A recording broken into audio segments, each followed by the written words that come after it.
Fact number 1. మన brain అనేది మంచి విషయాలను ఎంజాయ్ చేస్తుంది కానీ చెడు విషయాలనైతే ఇమ్మీడియేట్‌గా అబ్జర్వ్ చేసి గుర్తుంచుకుంటుంది. మనల్ని 10 మంది అప్రిషియేట్ చేసినా సరే ఎవరో ఒక్కరు నెగెటివ్‌గా మాట్లాడితే ఆ డే మొత్తం నెగెటివ్‌గా మాట్లాడిన మాటలనే ఎక్కువగా గుర్తు చేసుకుంటాం. Fact number 2.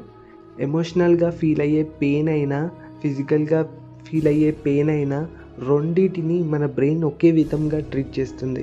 అందుకే రిజెక్షన్స్ కూడా ఇంజురీ లాగా రియల్ పెయిన్‌లా అనిపిస్తుంది.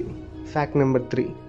మనకు అనిపిస్తుంది మనం లాజికల్‌గా ఆలోచించి డెసిషన్స్ తీసుకుంటామని. కానీ నిజానికి మ్యాక్సిమం మన బ్రెయిన్ ఎమోషనల్‌గా ఫీల్ అయ్యే డెసిషన్స్ తీసుకుంటుంది. అండ్ దాని తర్వాత లాజికల్ రీజన్స్ చెప్తుంది. ఉదాహరణకు మన ఫ్రెండ్ దగ్గర ఉన్న ఫోన్ చూసి మనం ఫోన్ కొనుక్కుంటాం. అది అడిగితే బ్యాటరీ గుడ్, ప్రాసెసర్ స్ట్రాంగ్‌గా ఉంది. ఇలా చాలా లాజికల్ ఆన్సర్స్ ఇస్తాం. Fact number 4. ఏదైనా విషయాన్ని జరిగేటప్పుడు బ్రెయిన్ దాన్ని స్టోర్ చేస్తుంది. కానీ కంప్లీట్ డీటెయిల్స్ కాదు, ఓన్లీ ఇంపార్టెంట్ పార్ట్స్.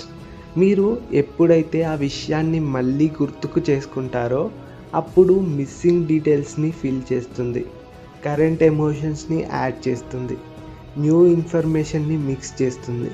సో మన మెమొరీ అనేది రికార్డెడ్ వీడియో కాదు, ఎప్పటికీ సేమ్ థింగ్ని రిపీటెడ్గా చూపించడానికి. మరిన్ని ఇంట్రెస్టింగ్ ఫ్యాక్ట్స్ కోసం ఛానల్ని సబ్స్క్రైబ్ చేసుకోండి.